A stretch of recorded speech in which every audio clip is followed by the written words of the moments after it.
So in this world, there are a lot of terms that are increasingly becoming more and more offensive. Now, what if I told you that one of these terms we've been accidentally saying to people en masse annually? Happy birthday. Yes, this is actually an offensive term to a specific individual. This individual is someone you may have heard of if you've been watching my channel for a while. He goes by Bunty King or Annand Virk. The same guy who called himself a cuck and also called Ricky Berwick a piece of shit for pretty much no reason. You know, Ricky Berwick, the friendly, happy-go-lucky, handicapped creator. Yeah, he called him a piece of shit. And he also thinks happy birthday is offensive. Well, at least when it comes to certain people telling him happy birthday. He makes this post that says, I originally wrote a long post about how I wanted to navigate all my relationships going forward. However, I feel we've digitized our identities and put more value in how we're perceived instead of taking time to build intentional, meaningful relationships and present ourselves as the way we are. And how I won't really be making time for any people that make me feel anything short of amazing. But I think I'll just leave it at thanks for the birthday wishes. Lol. Dude, imagine wishing this guy a happy birthday and then he just basically makes a fuck you post, you don't message me enough. Imagine feeling regret and shame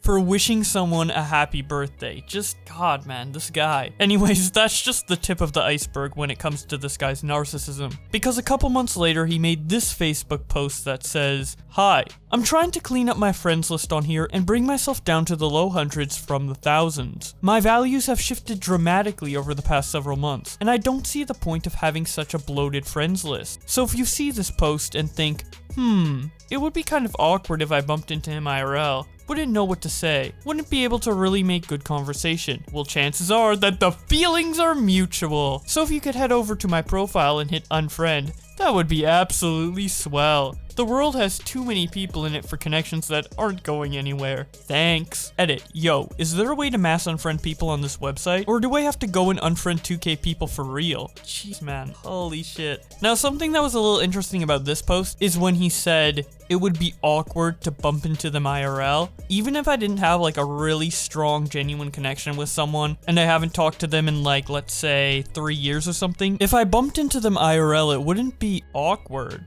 You know, like, you would just say hi, exchange pleasantries, and then maybe move on with your day or try to get reconnected by suggesting that you should meet up or something. I don't know, like, it wouldn't be that big of a deal. It wouldn't be that awkward. I don't know if this guy's social skills are just that underdeveloped, or is it just that he doesn't have a Ridge wallet? I mean, I would feel pretty awkward too in real life if I came across somebody and I didn't have a Ridge wallet protecting my money. With the built-in RFID blocking technology, the durability of it due to the fact that it's made out of metal, and the small size, well, quite frankly, I would be pretty embarrassed to have any other wallet too. Especially when it still can hold up to 12 cards plus room for cash, and with over 30 styles and colors to choose from. I mean, yeah, it would be pretty embarrassing to not have this wallet on you. And for those of you who somehow don't have one already, I think you're in luck, because if you go to ridgewallet.com/Bowblax and use code Bowblax, you can get 10% off your order, as well as free worldwide shipping and return. And there's a 45-day trial. You can buy it and get 100% of your money back within 45 days if you don't like it. Don't be awkward like Bunty King. Please buy a Ridge wallet and save yourself the hassle of being embarrassed when you meet someone you haven't seen in a while, IRL. Anyways, Matthew responds to him by saying, curious to know what's changed before I commit. Lol. Annand responds, what has changed is that I'm highly aware of how I was treated during my formative years by people I thought were my friends. It left me with a ton of self-conscious issues, and it's been a real journey building myself up again. I also just don't have the time for people that don't give a fuck about me, and don't really care to maintain appearances any longer. Yeah, if you're not thinking about Bunty at least 2 times a day, well, it's just not worth it, man. It's just not worth it for him. Matthew responds, I get that. I feel you. But maybe a little bit of self-responsibility is in order? The only thing you have full control over is yourself. Annand Virk, still like you by the way. Annand responds, what self-responsibility are you thinking of? I don't think I've done anything wrong to anyone, which is remarkable considering I've been surrounded by bad influences nearly my whole life. Holy shit. Dude, I've hung around some pretty bad people in my time. I've even been close to some people who have committed some criminal / heinous acts. Not anymore, but I was without knowing about their actions. But this guy's in his 30s. Out of all the people he met, it's a bad influence. It's all the other people. It's not himself. The lack of self-reflection here is just... it's like insane. And I'm pretty sure you can tell that from my previous videos on this guy. Anyways, Matthew responds by saying, Annand, Virk, your statement makes it sound like it was everyone else's fault for how you turned out. I'm just questioning if that's a fair way to view it. I've seen you make the conscious choice to remain friends with assholes. Bunty responds, I don't know. Pin, do you feel like I'm saying it's your fault? It isn't. But if I reach back into my memory, I can remember multiple occasions in which you and others in our friend group at the time made it a point to make me feel dumb and worthless. Especially when we were trying to do fun shit, like playing a board game. I spent my early adulthood looking up to people like you, Harley, Sterling, and I chalked up a lot of the shit that you guys shoveled in my face as tough love, which inevitably hardened me, but also left long-lasting trauma that I have to manage every day. Wait, let me get this straight. This guy has life-lasting long trauma because someone talked shit about him during a board game session? I mean, even if the joke was like over the top ridiculous, that would be something you'd be mad at them for about like a week, maybe? A couple days? Lifelong trauma from a board game. Alright. Dude, Monopoly is not a game to fuck around in, I guess. It can cause some real mental damage. I'd also like to bring your attention to the Harley he mentions in this post. Now, the Harley he's referring to is Harley Morenstein, the creator of Epic Mealtime. The big bearded guy from Epic Mealtime played Monopoly with Bunty King, and he got life-lasting long trauma. Holy shit, you cannot make this shit up. Either way, Bunty continues his post by saying, so while I'm glad you still like me, and it's very nice to see that you have a wonderful happy family and a successful board games program for children, honestly, it's very amazing to see. I don't really understand why you think that the only asshole I made the conscious choice to remain friends with was a deadbeat dad. You guys were all assholes, and I consciously made the choice to remain friends with you guys because I thought you guys were all I had. Damn, did he just call that guy a bottom of the barrel friend? Like last resort type shit? Jesus. Either way, he continues by saying, and in terms of how I turned out, I've got a job, I'm saving money, I've got a nice apartment. I'm in the best shape I've ever been in my life. That's the best shape you've been in. Saving money, having a job, and having an apartment in your 30s? Anyways, continuing on. I've got a good heart, and I'm not a coward, so I don't really have much to complain about. But I am angry at how I've been treated and discarded over the last couple of years. I'm really excited to see what it was all for, man. The anticipation is killing me. What? Matthew responds, no, I didn't think you were referring to me, but now you are making me second guess that. There was nothing tough about it. I can't speak for those guys, but I've always had your best interest in mind. I gave you suggestions you never took, advice you ignored, offers you rejected, etc. Ultimately, you made those choices, and so I still ask the question, why put the onus on everyone else? I always knew you'd be fine and successful. It was just a matter of when. You were not a victim, bud, so don't act like one. Annand responds, I was the butt of the joke in our group, an expendable loser, easy target. And of course, I'm not a victim, lol, I'm epic. What I'm just saying is that Brad wasn't the only asshole I consciously remained friends with. And this post wasn't about you, it was about other people. To which Matthew responds, well, I'm glad it wasn't about me. I hadn't assumed it was initially. Man, everyone was a joke. You were just the youngest and you've got to admit, you did some dumb shit. Lol. I also don't want trying to single anyone out, Brad as the culprit here. You know how I feel about you-know-who anyway. Anyway, man, I've always had a soft spot for you. Not sure why, but I do. Maybe I always thought I could guide you or something. Even to this day, I still pay attention to what you do. At least, as much as I'm exposed to. Whew! So we have a couple more replies to Annand's initial post. Paul responds by saying, why the change? To which Annand responds, I had a bunch of relationships, crucial ones that I had felt dear to, fall apart, and I quickly saw how easily people can just discard a person if they don't match up with their reality. So I'm just not doing the same. That's all really. Oh my god. Considering what the post Paul replied to actually was, Bunty King wanting to purge half of his Facebook friend list because they didn't align to his needs, it's just, What? That reply is so hypocritical. You literally just criticized Matthew for not aligning with what you need out of a friend, and now you're saying that people just discard each other if they don't match up with their reality. Alright.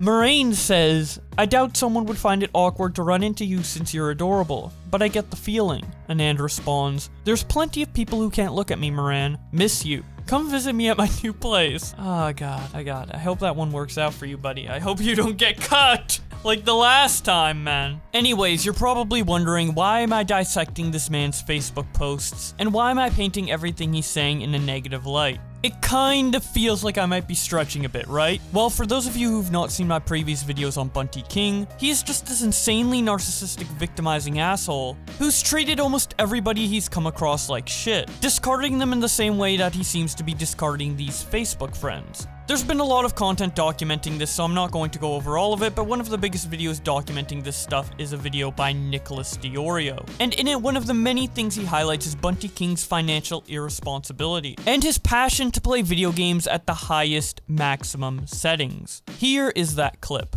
Bunty appears to briefly cry about having to remove some of the money from his donation fund to buy a gaming PC and use it for bills and groceries. You don't like seeing me down? Well, I appreciate you not like seeing me down. Unfortunately, I am a little down. Anyway, so the last few months I've been working on this PC goal, right? To get a brand new PC so that I can be ready for Cyberpunk. Like, I really want this PC to be ready for Cyberpunk, because when I play Cyberpunk, I want it to play it in the best possible format. Like, it needs to be the best.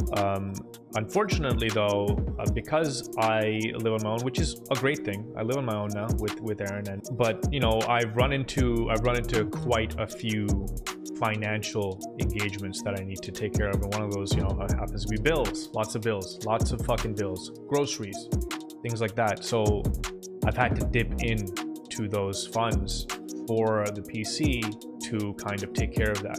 And it's been really embarrassing for me to have to even say that, because it's like, I feel like I've cheated people. New donor goal for, I don't want to do that. See, that's the other thing. I don't want to do that. I appreciate you saying that, Jack. That's very sweet of you to say that. But like, I don't want to like do a donor goal for bills, you know? I don't want to like have to be like, all right, yo guys, like this is what I need to.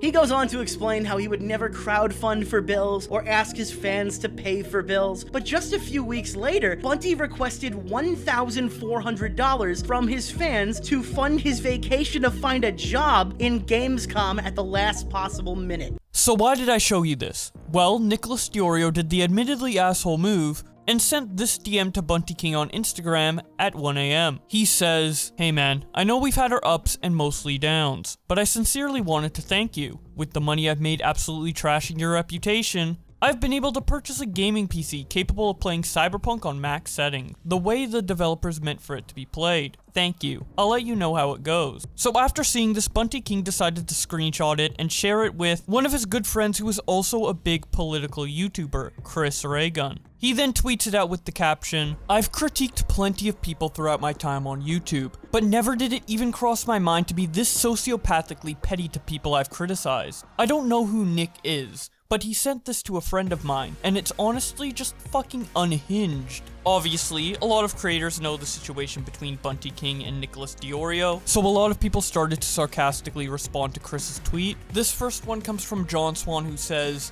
thank you, Nick is a monster. Hashtag Nicholas Diorio is over party. Augie RFC responds, Nick is unhinged, dude. Kavos responds by saying, hashtag justice for Bunty King, to which Nick also responds, hashtag justice for Bunty King. Keemstar responds to Chris by saying, complete amateurs. I buy entire properties with the videos I make, people. There were a couple creators who took it a bit more seriously though. Elvis the Alien responded to Chris by saying, so fucking weird to send a message like this. What's the point? Pretty toxic in my opinion. Martin Scott responds, it's a joke, Elvis, to which Elvis responds, how is it a joke? He sent this to him in private to goat him. Just weird. Kavos responds, meme bad, if Elvis doesn't find it funny. Nicholas quote tweets Elvis and says, funny talking about private, lol, wanna rewatch The End? Now what Nick is referring to here is a podcast Elvis the Alien did a couple years ago, talking about some private information involving the former YouTuber Zaptai, information that drove him off the platform even though it was false. Some ordinary gamer's response to Chris by saying, "I don't really know this whole situation. Bunty King has been good to me in DMs,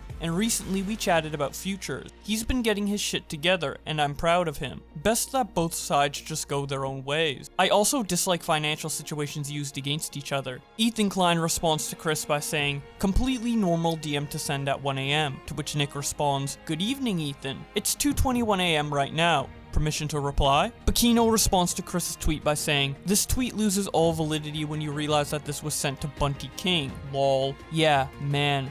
Fuck that Bunty King guy. I saw in a video somewhere that he sucks. Looks ugly too." Bakino responds, "Lol." To which Bunty responds, "You guys are fucking losers, by the way." Nick reacts to these responses from Bunty King by saying, "Oh, how bad I feel, he's in shambles." Nick also responds to Chris's initial tweet by saying, "Thanks," to which the Actman responds, "Oh man, I can't wait to retweet this and show my sponsors. I'm going to make so much money off trashing you. You have no idea how bona fide my penis is right now." Nicholas responds, "Am I supposed to give a shit for clowning on people who have been complete asshats to friends of mine on a personal level? Dude, stick to the Halo retrospectives. They are dope. Leave the drama to others." Actman responds, "Yeah, it's just very petty is all." Liam responds to Chris by saying, "How the fuck is that considered sociopathical? Pure bragging rights at its best, laughing my fucking ass off." Chris responds, "I personally think it's a tad off to admit that you just trash a person for money, and then go out of your way to tell them that directly and rub it in. But if that's just a super normal thing to do,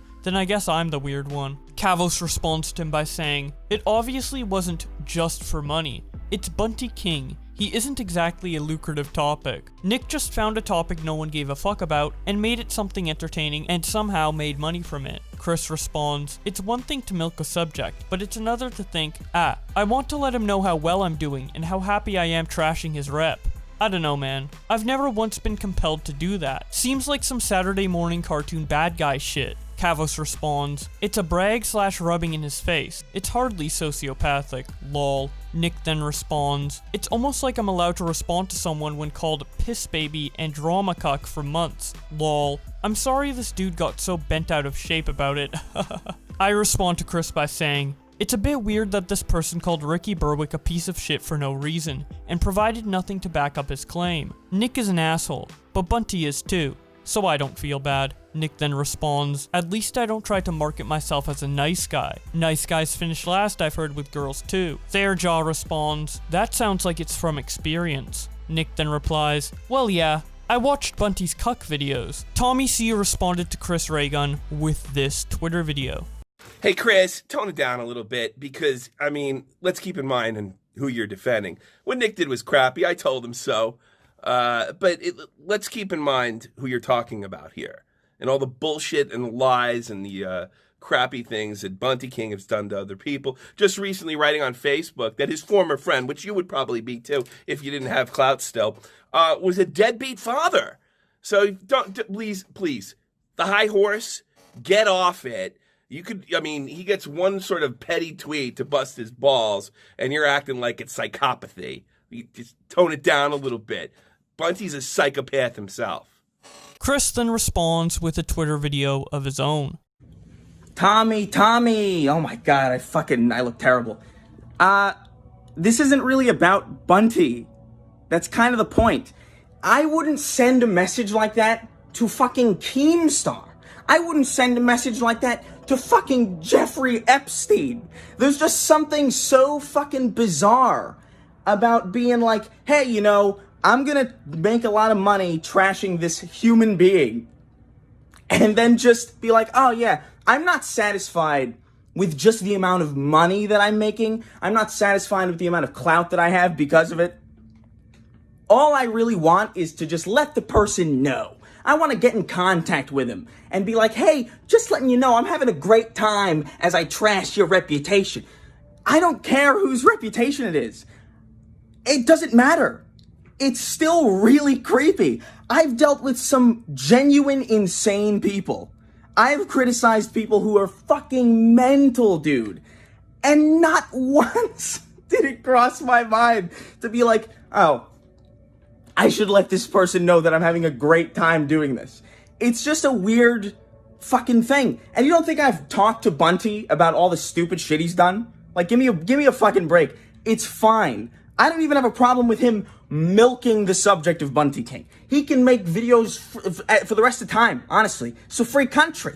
It's one of the beautiful things about the internet, right? It's a free country. It's a free web.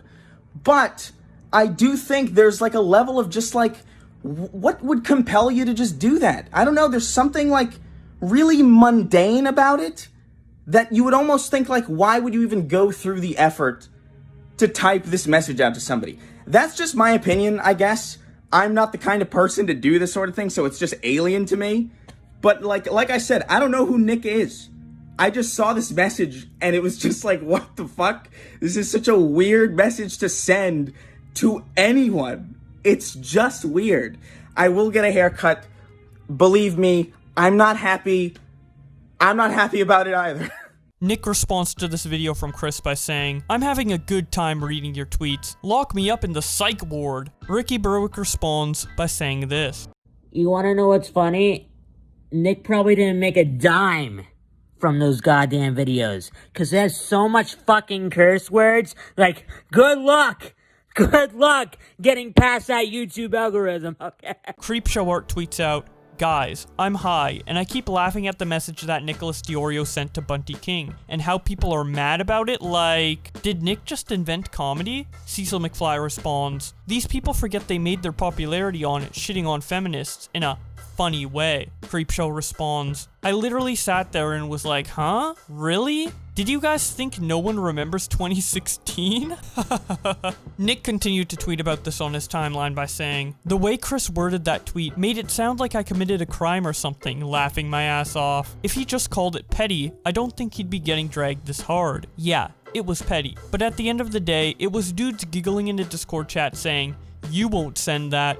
Lol. I mean, he's welcome to take issue with my ethics of laughing at someone who's been crying about me for months at a time. I don't fault him for having an opinion, but I also don't think I should be in a straitjacket for DMing a dude on Instagram who has me blocked on my Twitter. Also, that shuts the money motivation thing right down, lol. It was a joke about Bunty begging for bills on stream because he couldn't afford to play Cyberpunk. I would have made it for free. Lol. My computer costs more than I've made in channel revenue. There is no way 2 of my videos at my CPM could actually fund a fucking PC. Lol. The next day, Suzy Lu, yeah, you guys remember her? Anyway, she responded to Chris Reagan's tweet by saying, Hey Team YouTube. How are you getting on demonetizing these drama channels? Maybe we can add Nyx to the long list currently under review. Wow. Vegeta responds to her by saying, funny how all the drama channels moved on from Suzy and Stejo, yet Suzy and Stejo are still hung up on it. Almost like the drama channels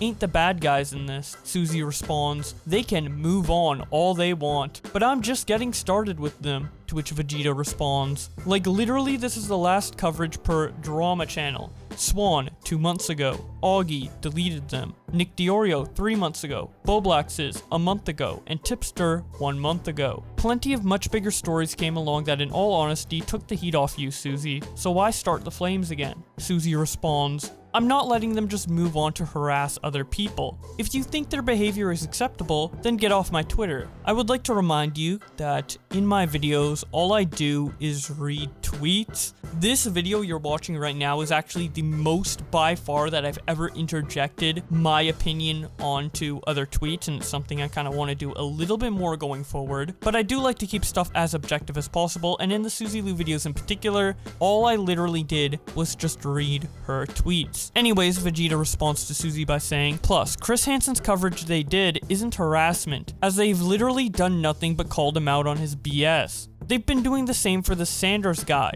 and they was covering the whole Keem versus H3 thing. I'm sorry, but your harassment claim holds no weight/ground. Suzy then responds, YouTube thinks otherwise. Have a nice day. Actually, they don't, because most of my videos are monetized, but whatever you say, weirdo. Nicholas Diorio quote tweets her and says, I'm sorry, who are you again? Oh right, you were the other half of what I paid for my PC. Lol. What Chris Raygun thinks I'm doing while I wrote this tweet, and then he shows a picture of someone bathing in blood. Nick continues by saying, I think it's funny that massive creators like Elvis, Chris, and Ethan showed up to trash me for a joke I made to get a screenshot last night, but I doubt they'd come talk about a creator campaigning for my monetization to be taken away. Kinda funny that the dudes who epically failed at canceling me were also radio silent when Bunty fucked over Ricky and Crip too. Lol. Sort of shows what their priorities are. The Quartering reacts to Suzy Lu by saying, when Suzy says she wants to be left alone, she is lying. I've purposely stopped covering her bullshit, and she keeps attacking fellow content creators who did her the same courtesy. The only logical conclusion at this point is she misses the attention. Pimp Master Yoda responds to him by saying,